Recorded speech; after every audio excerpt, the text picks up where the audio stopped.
corações de toda a igreja, daqueles que nos ouvem, possam estar sendo receptivos para aquilo que o Senhor tem. Que todo impedimento, que toda barreira, que todo trabalhar de Satanás para roubar essa palavra caia por terra agora, em nome de Jesus. Que toda dispersão, que todo sono possa, Senhor, sair agora em nome de Jesus. Usa a vida do teu servo para a honra e glória do Senhor.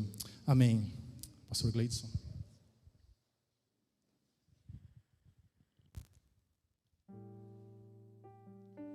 Glória a Deus. Meus irmãos, boa noite a todos. Recebam a paz do Senhor. Amém, queridos?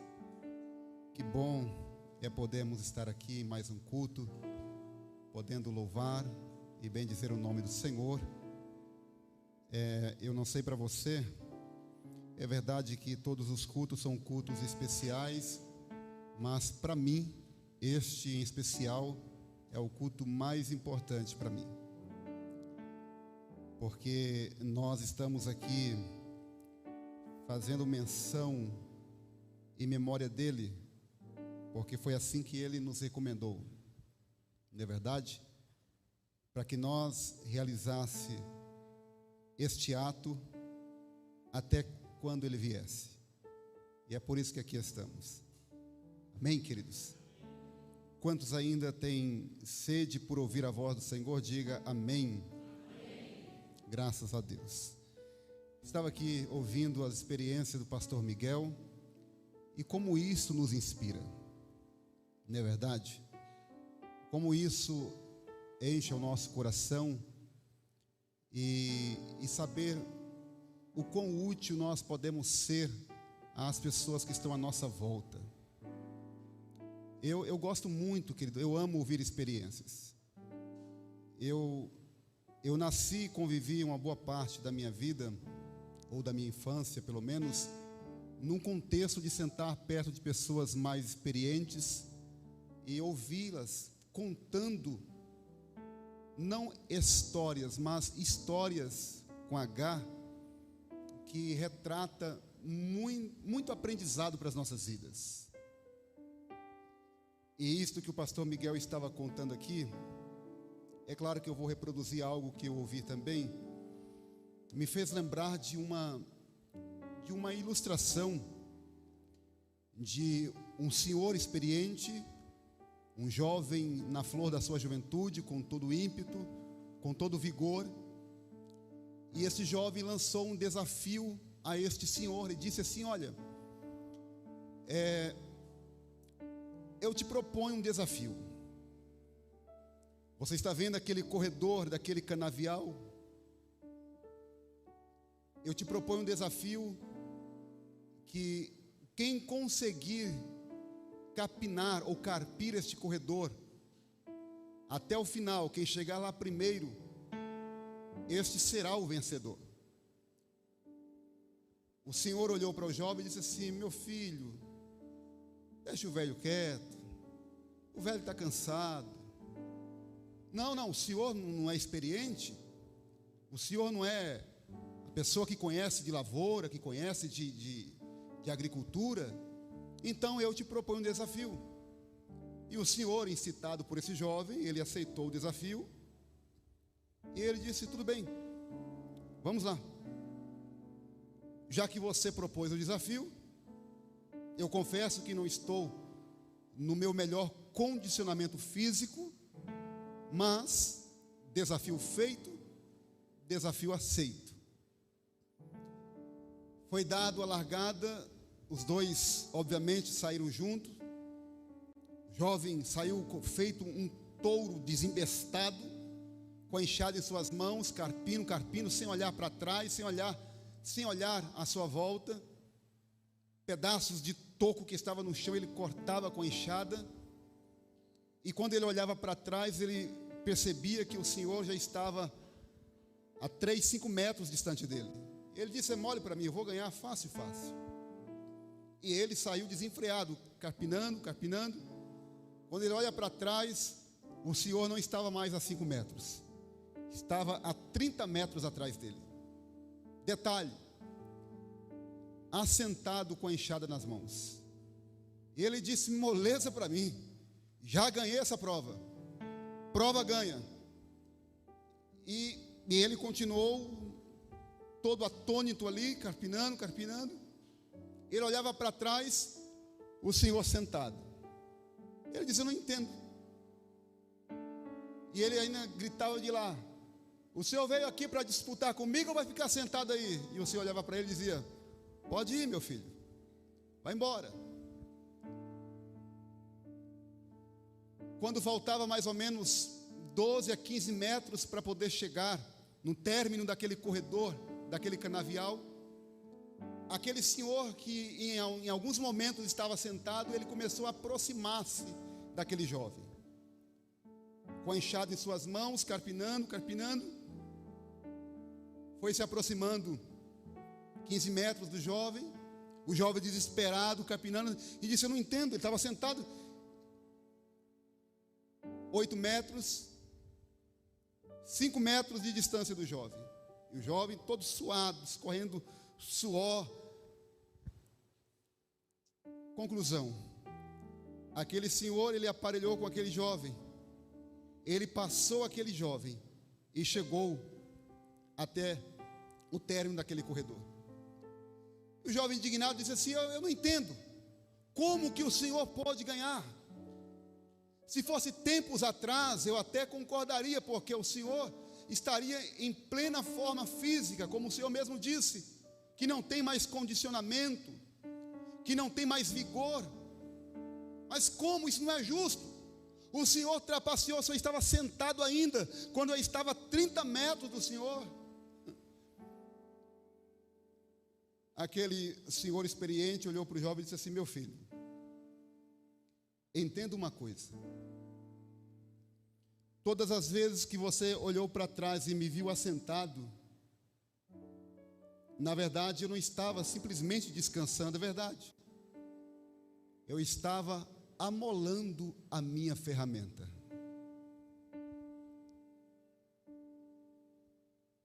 É por isso e por outros segredos que você perdeu esta competição que você lançou. Em resumo e em conclusão, nunca despreze a voz da experiência. Que nós aprendamos a ouvir mais e falar menos. Eu achei fantástico quando eu ouvi essa ilustração. Isso me fez lembrar aqui o pastor Miguel contando as experiências. E como eu amo, querido, ouvir experiências assim. Como isso nos enriquece.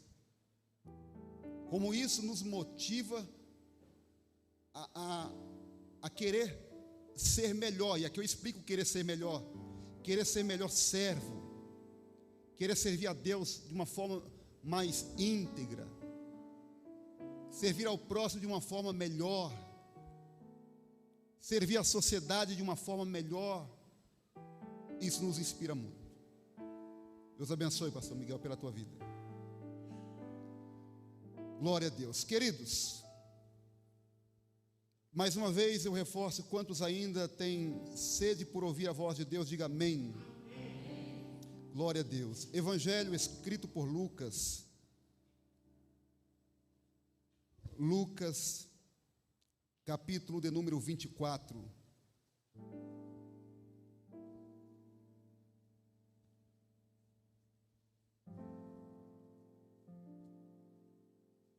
Lucas capítulo 24 e o verso de número 13.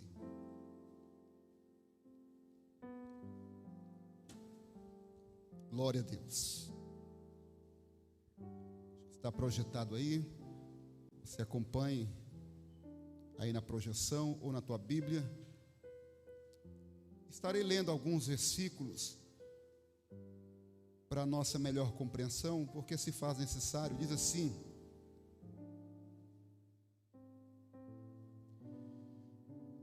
e eis que no mesmo dia iam 2 deles para uma aldeia que distava de Jerusalém cerca de 60 estádios, cujo nome era Emaús. E iam falando entre si de tudo aquilo que havia sucedido. E aconteceu que, indo eles falando entre si e fazendo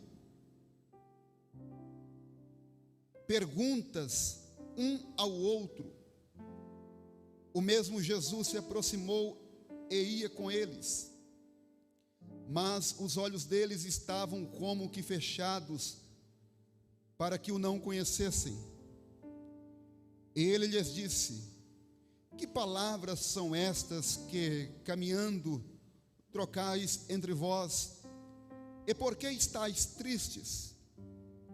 E respondendo um, cujo nome era Cleopas, disse-lhe: és tu só peregrino em Jerusalém, e não sabes as coisas que nela têm sucedido nestes dias?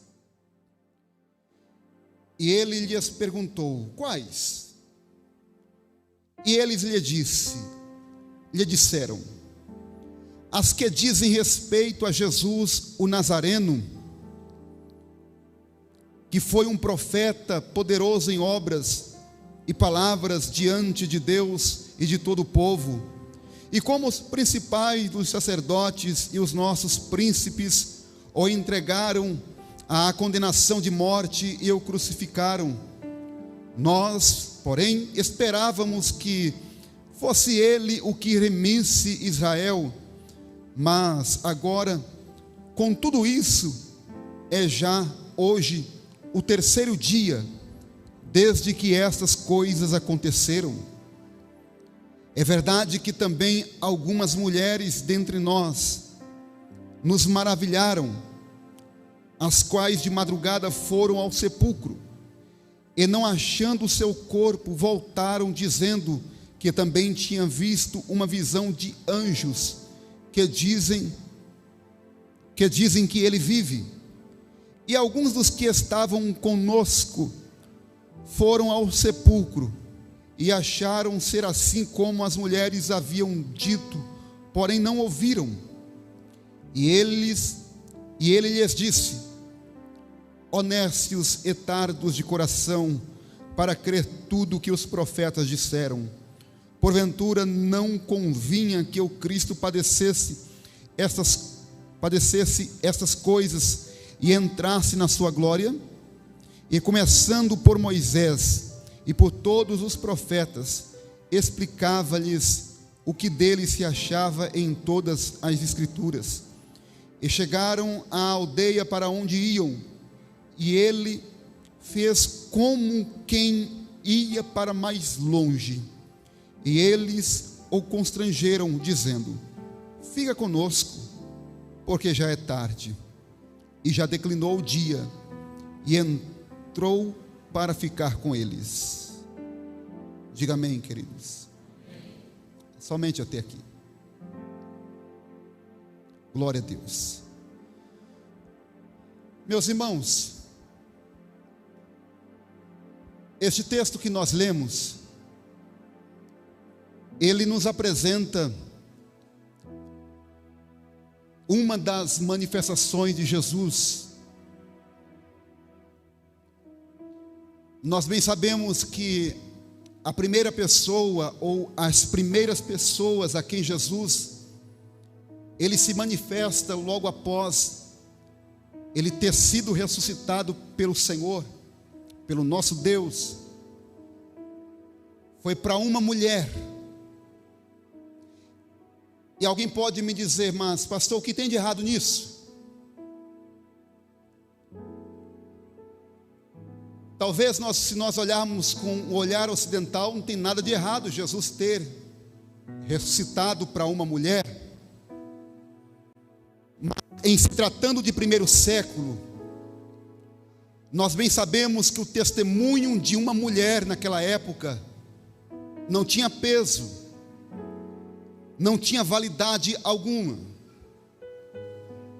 Quando eu olho para a Bíblia e vejo registros como este, isto só sustenta a credibilidade que o registro bíblico quer nos passar. Porque perceba, se os discípulos tivessem a intenção de vender uma suposta propaganda da ressurreição de Cristo, eles teriam pego o pior meio possível, tendo em vista que a ressurreição era debate no meio dos estudiosos da época. O grupo dos saduceus não aceitavam a ressurreição, os fariseus sim. E quando eles registram dizendo que foi uma mulher quem viu Jesus ressuscitado, aqui eles estão deixando claro e evidente aquilo que de fato aconteceu, aquilo que de fato havia sucedido, e que a primeira pessoa quem viu Jesus ressurreto de fato foi uma mulher e não um homem. Eles poderiam dizer que foi Pedro, se a intenção fosse esconder, fosse maquiar, fosse mentir, mas esta não era a intenção. A verdade é que nenhum texto bíblico os escritores tiveram a intenção de colocar algo para que os leitores vindouros viessem ler e dizer: eu acredito por conta disso. Não, eles estão registrando aquilo que de fato aconteceu. É Maria Madalena, aquela de quem ele expulsou 7 demônios, foi quem viu Jesus ressurreto.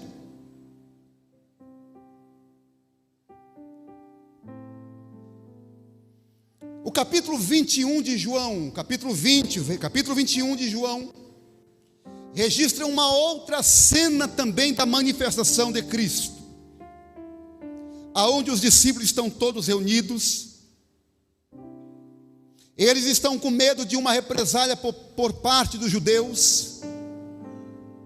O texto bíblico vai dizer que ninguém entrava, ninguém saía, porque eles pensavam: se os judeus fizeram o que fizeram com o nosso mestre, então conosco não será diferente, vamos ficar aqui, trancados. Só que neste ínterim, existem 2 discípulos que a Bíblia dá o nome de um deles, Cleopas, o outro não sabemos. Estes 2 discípulos, eles não faziam parte dos 12 ou dos 11, porque Judas aqui já não estava mais com eles. Judas já havia partido para a eternidade. Cleopas e este outro discípulo, eles faziam parte dos 70. Eles saem, eles vão destino a Emaús, um pequeno vilarejo que distava a cerca de 60 estádios de Jerusalém, 8 para 11 quilômetros. E eles saem caminhando, eles vão conversando.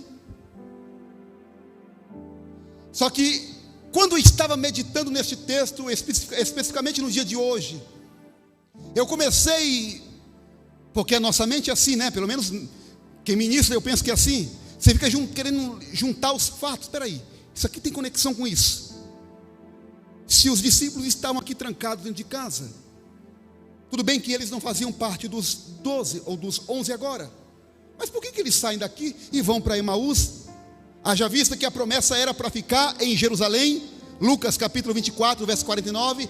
Ficai, porém, na cidade de Jerusalém, até que do alto sejais revestidos de poder. Eles saem. Só que o texto vai nos dizer, o verso 1 do capítulo 24 e o verso 13, da onde nós começamos a leitura. Olha o que diz o verso 1 do capítulo 24 de Lucas. E no primeiro dia da semana, muito de madrugada, foram elas quem? As Marias, Salomé, Joana, estas mulheres. Elas foram ao sepulcro, levando as especiarias que tinham preparado. O verso 13 diz assim, olha o verso 13. E eis que no mesmo dia No mesmo dia, que dia? De domingo. Iam 2 deles para uma aldeia. Vamos fazer conta? Jesus disse que ressuscitaria no 3º dia. Se eu disser assim para alguém de vocês: olha, me espere lá na igreja durante 3 dias. Hoje é domingo, né? Durante 3 dias, que eu vou chegar com uma bolsa de dinheiro para dar para vocês. Não é um mensalão não, tá? Será que você vai embora no primeiro dia? Ou será que você iria embora no primeiro dia? Tem que esperar. Ainda mais nos preços que estão as coisas hoje em dia, a tal da gasolina, já dá para poder encher o tanque do carro algumas vezes, né? Com a bolsa de dinheiro. Eu penso que você não iria embora no segundo dia. Você esperaria terminar os 3 dias que eu dei o prazo, e você ia dizer: peraí, o pastor Gleison não apareceu, ele falou 3 dias, ele não apareceu, então eu vou embora. No dia seguinte, no primeiro horário, você está, como diz o bom e velho coloquial português, linha no pipa. Qualquer um vai embora. Só que estes homens aqui, eles não esperaram acabar o 3º dia. Nós lemos que no mesmo dia, ou seja, o 3º dia ainda estava em vigência. Quem está entendendo a linha de raciocínio aqui diz amém. O 3º dia ainda estava vigente. Não tinha se completado o 3º dia em que Jesus disse que ressuscitaria. E detalhe, estes homens aqui, eles estavam lá no recinto quando Maria Madalena chega com a notícia de que ela tinha visto Jesus ressurreto. Espera aí, pastor, você agora viajou legal. Leia comigo, verso de número 22 do capítulo 24. Eles estavam lá. Eles ouviram ela dizendo que Jesus tinha ressuscitado. Olha o que diz o verso 22 do capítulo 24. É verdade que também algumas mulheres dentre nós, olha, eles estavam lá, dentre nós, nos maravilharam. Olha, eles estão dizendo ainda, nos maravilharam. Foi uma alegria momentânea. Tipo assim, eles, eu acredito, mas não acredito. Aquela contagiação, ela foi momentânea. Nos maravilharam, as quais de madrugada foram ao sepulcro, e não achando o seu corpo, voltaram dizendo que também tinham visto uma visão de anjos, que dizem que ele vive. Verso 24. E alguns dos que estavam conosco foram ao sepulcro e acharam ser assim como as mulheres haviam dito, porém não o viram. E a pergunta que não quer calar é: por que que estes homens foram embora, tendo em vista tudo isto que as mulheres relataram a eles, e ainda não havia acabado o 3º dia de prazo que Jesus disse que ressuscitaria?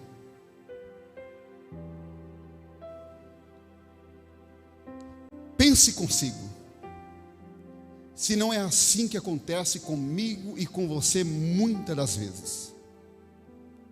Nós entramos cultos e saímos cultos. Ouvimos palavras tremendas como a que foi ministrada aqui ontem e tantos outros cultos que já passamos por aqui. Nós nos alegramos. Ela enche e preenche a nossa alma. E a gente fala: agora vai, agora eu vou ficar firme. Mas quando, não obstante, o primeiro caminho que nós encontramos no entroncamento de Jerusalém, nós queremos tomar caminhada sentido a Emaús da nossa vida. As interrogações, elas surgem e começam a rodar e a rondar ao nosso pensamento, a nossa mente, e vem aquela velha dúvida: será que foi Deus quem falou? Das duas, uma: ou você não está firmado na rocha ferida de Meribá, ou você não conhece a voz do teu pastor. Mas sabe o que eu aprendo com esta palavra aqui? É que ele está dizendo para cada um de nós, inclusive eu: ei, não se ausente de Jerusalém, não se ausente de Jerusalém, porque uma vez quando se ausenta de Jerusalém, as dúvidas começam a surgir em nossa mente, as especulações começam a vir. Será que ele ressuscitou mesmo? Será que aquelas mulheres não estavam delirando? Não, ele ressuscitou. Prova disto é que nós estamos aqui nesta noite dizendo: Senhor, obrigado pelo teu sacrifício, Senhor. Não se ausente de Jerusalém, quer queira, quer não, principalmente numa data como essa que o nosso povo brasileiro teve agora, a data popular do carnaval, e nós vemos muitas atividades em muitas denominações, às vezes coadunando com esta festa, mas eu digo uma coisa: quer queira, quer não, a nossa base é judaico-cristão. Nós descendemos de um tronco judaico. Com isso não estou dizendo que a igreja tem que ser judaizada, não. Mas existem valores judaicos que a igreja tem perdido, e muito. Existem princípios que nós aprendemos e herdamos do nosso berço religioso, que nós estamos deixando a perder de vista. Por quê? Porque estamos nos distanciando de Jerusalém e colocamos outros óculos espirituais, e às vezes estamos enxergando um Cristo romanizado, quando na verdade ele não tem nada de Roma. O nosso Cristo, ele é eterno. Se o seu DNA é judaico, a sua linhagem eterna é Rei dos Reis e Senhor dos Senhores. Ele está aqui dizendo: filho, regresse a Jerusalém. Aleluias. O verso 14 diz que eles iam falando entre si. Eles iam falando. Pelo menos algo de bom eles iam falando. Eles estavam fazendo o quê? Eles iam conversando entre si. Eles iam dialogando entre si.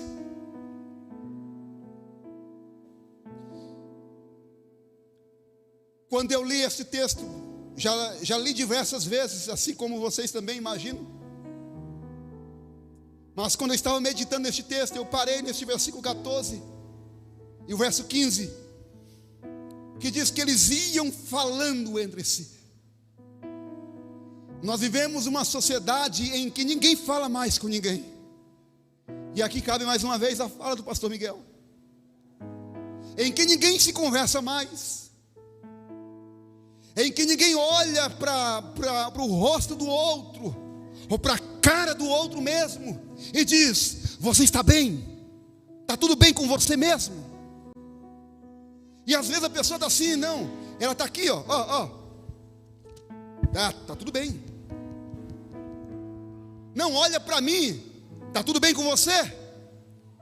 Parece que nós estamos vivendo uma geração de zumbis. Quando você pega um coletivo, e agora com a gasolina do preço que está, agora que eu estou indo trabalhar de metrô mesmo e ônibus. essa semana. O povo na correria que só descendo de uma estação para embarcar em outro trem, eu pisei pisei literalmente no calcanhar do rapaz, ele estava com o celular na mão. Eu vi que eu pisei no calcanhar dele, ele sem olhar para trás do celular na mão, ele fez assim, ó, levantou e saiu andando, mas eu pisei assim, claro que foi sem querer, mas pisei que eu acho que eu deixei talvez ele esteja com uma dorzinha até agora lá no calcanhar dele. Mas ele nem olhou para trás para olhar quem foi que pisou no calcanhar dele, literalmente, Denis.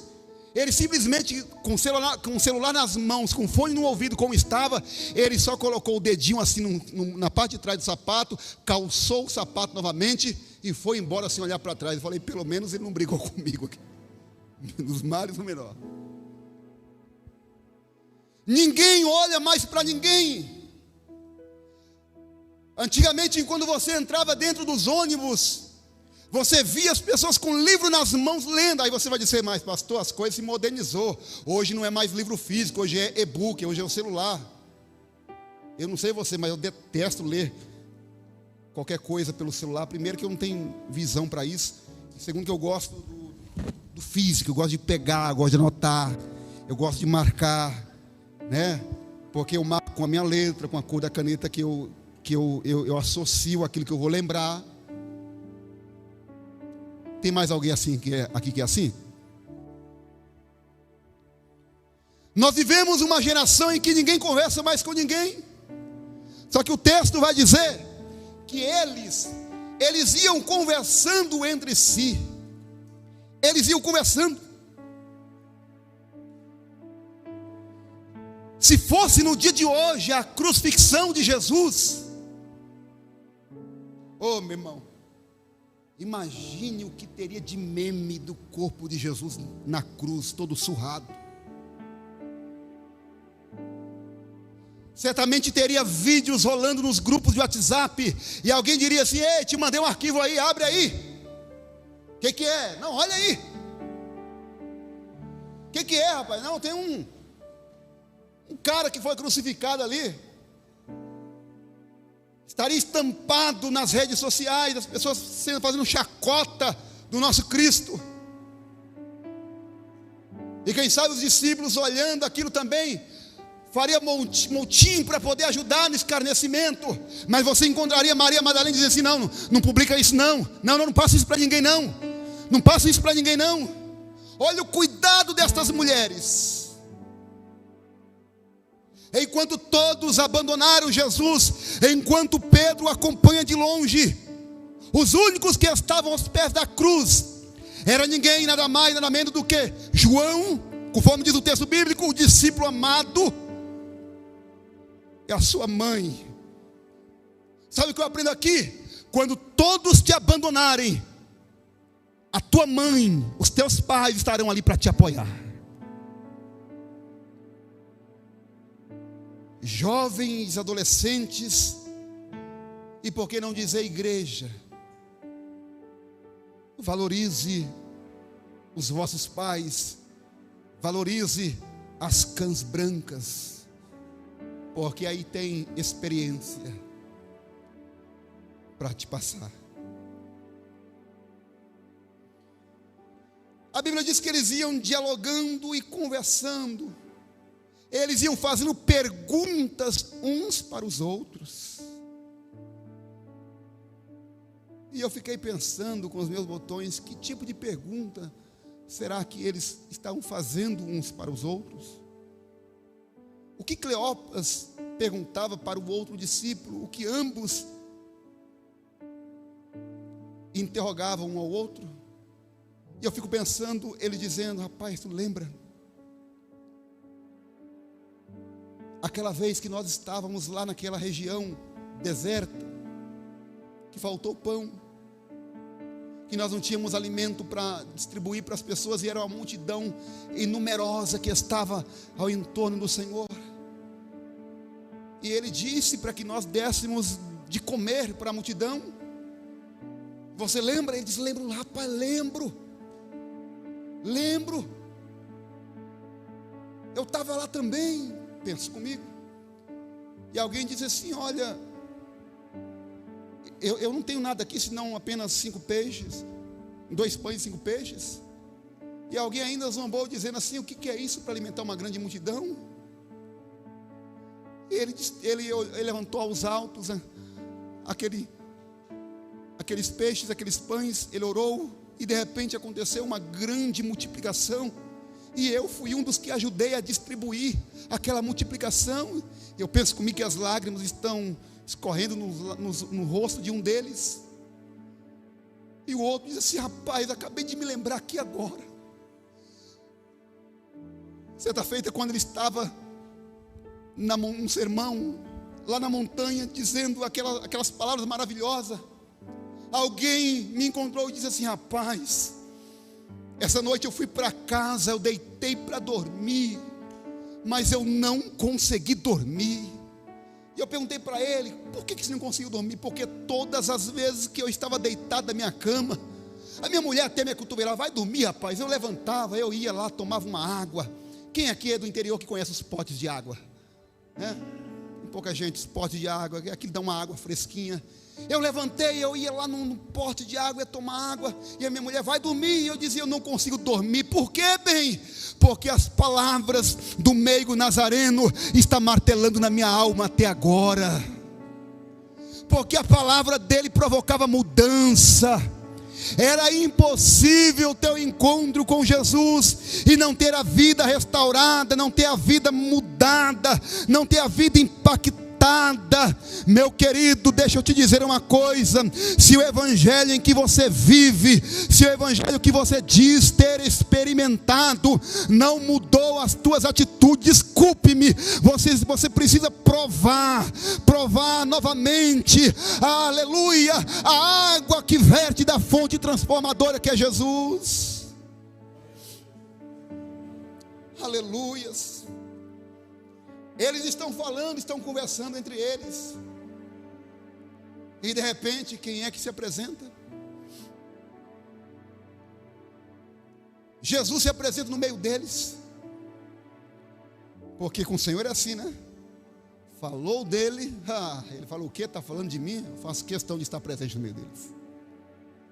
É por isso que ele fez questão de vir pessoalmente. Não foi mandar anjo, vir pessoalmente estar aqui conosco.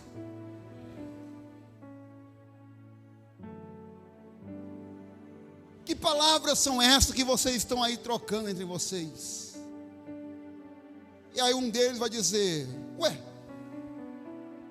será que tu és o único que não sabe o que aconteceu? Em outras palavras, se fosse hoje, você não viu o teu WhatsApp? Você não abriu o teu Instagram hoje? Está em todas as páginas dos jornais e você não viu o que aconteceu? Aí Jesus, como eu amo o senso de humor do Senhor, ele vai dizer: quais?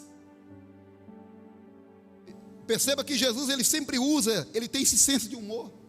Ele chega para o paralítico de Betesda e pergunta para ele: você quer ficar são? Ele está de brincadeira. Um camarada que está 38 anos em cima de uma cama perguntar se ele quer ficar são.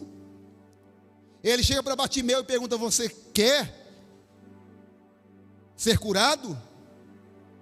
Chega lá na Santa Casa, onde as pessoas estão na fila para pelo menos ter um leito, e pergunta: você quer ir embora daqui?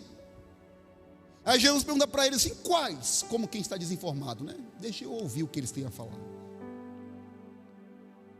Rapaz, Jesus, varão poderoso em obras, profeta. Olha a visão que eles tinham a respeito de Jesus.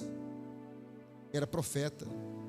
Sim, ele não era um profeta, ele era o profeta. Só que ele era mais do que isso. Só que a visão deles estava em Jesus como sendo um profeta. E se fosse eu diria assim: rapaz, por que vocês não estão lá junto com os outros 11? Vocês estão fazendo o que aqui? Perceba que Jesus não toca no assunto.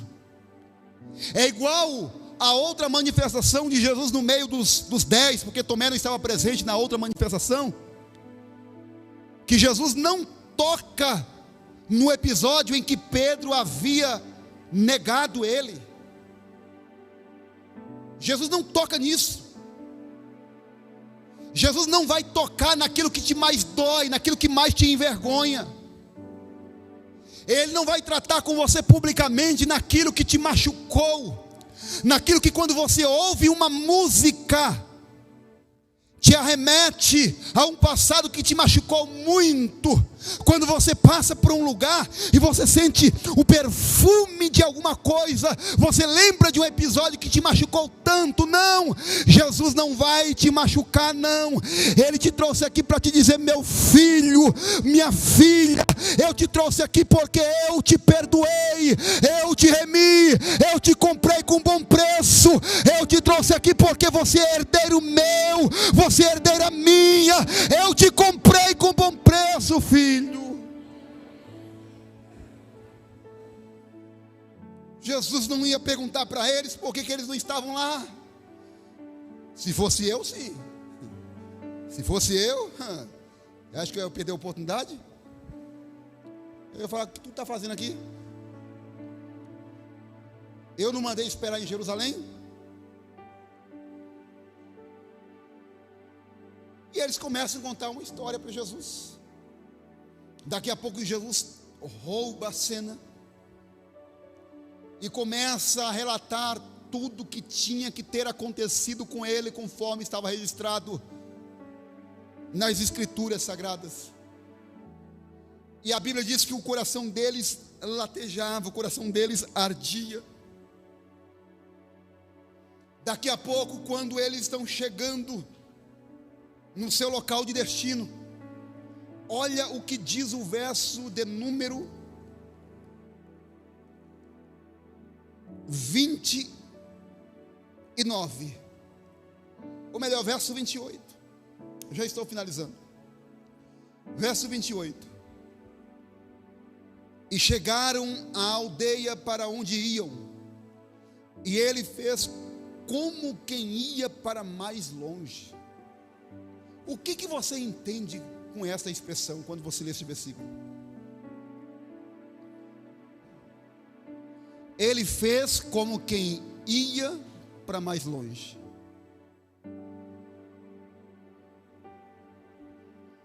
Eu não sei você, mas eu entendo da seguinte forma: Jesus queria ficar com eles, é óbvio. Só que ele estava esperando receber o convite. Sabe aquela pessoa quando vai na casa da outra e diz: rapaz, talvez vocês não entendam, algumas pessoas não vão entender muito por conta do contexto do nosso país. Nosso país é um país multicultural, né? Eu fui agora no meu estado, Espírito Santo. Espírito Santo é a região sudeste do país, aqui colado do Rio de Janeiro, divisa com Bahia e Minas. Dei aula de geografia agora. E o sotaque lá, é claro, não precisa nem falar, porque o sotaque já denuncia, né? E fiquei 20 dias com ele lá, e você começa a rememorar algumas coisas que é característico do local. E especificamente lá, eu creio que em outras regiões também, a pessoa quando ela chega na casa da outra, que quando ela vai embora, está chegando, que ela já está se despedindo para ir embora, fala assim: eu vou chegar. Alguém conhece essa expressão? Eu vou chegar. Foi mais ou menos isso que Jesus fez. Aqui é uma expressão idiomática. Ele está dizendo assim, o texto está dizendo assim: e fez como quem ia mais adiante. É como que ele está dizendo assim: olha, eu vou chegar, até logo para vocês. Ele está esperando receber um convite. Alguém diz: não, vamos, fica conosco. Aí ele diz assim: não, fica conosco. Era o que Jesus queria ouvir. Como o Senhor gosta de ouvir este convite da nossa parte, queridos. Nós precisamos convidá-los para as atitudes, para as tarefas, para os momentos da nossa vida, porque Ele sempre fará situações como esta, demonstrando que Ele vai passar direto para que você o convide. Há uma passagem no Apocalipse que diz que: eis que estou à porta aí, bato.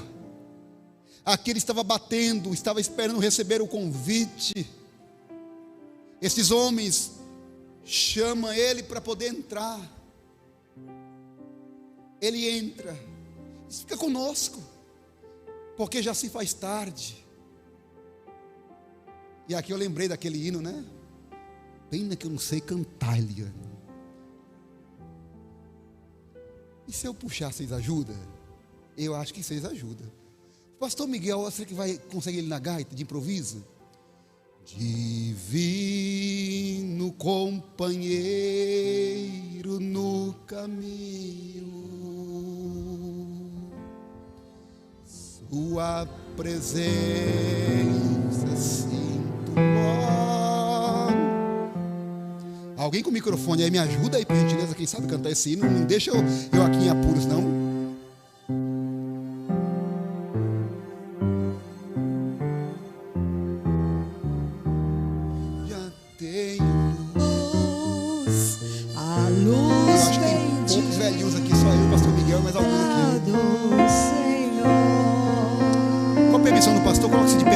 Queridos, fica, Senhor. Oh, aleluia. Convide ele para ficar. Diga que já se faz tarde.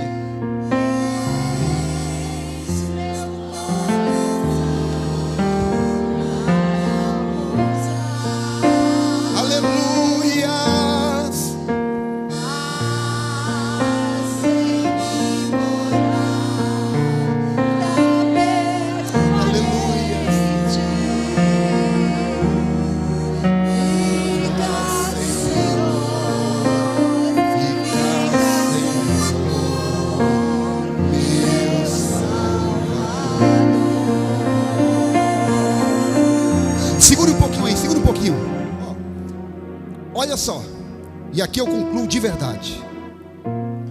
A Bíblia diz que quando, verso 30, e aconteceu que estando com eles à mesa, tomando o pão, o abençoou e partiu-o, ele o deu, e abriram-se-lhes então os olhos, e conheceram, e ele desapareceu diante deles. Verso 32. E disseram um para o outro: porventura não ardia em nós o nosso coração, quando pelo caminho nos falava, e quando nos abria as Escrituras? Eles só reconheceram o Senhor quando o Senhor pegou o pão e repartiu e deu para cada um deles. E eu fiquei perguntando ao Senhor e para mim mesmo, como que eles conheceram o Senhor ao partir do pão? Porque o repartir do pão é peculiar de cada um. Se eu for cortar esse pão aqui para distribuir, talvez eu comece partir no meio aqui, comece tirando pelo lado esquerdo uns pedaços. Mas o Senhor tinha um modo, um jeito peculiar que era só dele. Que quando ele pega aquele pão e que ele reparte, e que ele dá àqueles discípulos, as escamas caem nos seus olhos e diz: é ele mesmo. E a Bíblia diz que imediatamente eles retornam a Jerusalém e diz aos discípulos: é verdade, as mulheres tinham razão, ele apareceu a nós também. Fica, Senhor, já se faz tarde. Tens meu coração para pousar. Aleluias. Faz em mim morar da permanente. Fica, Senhor,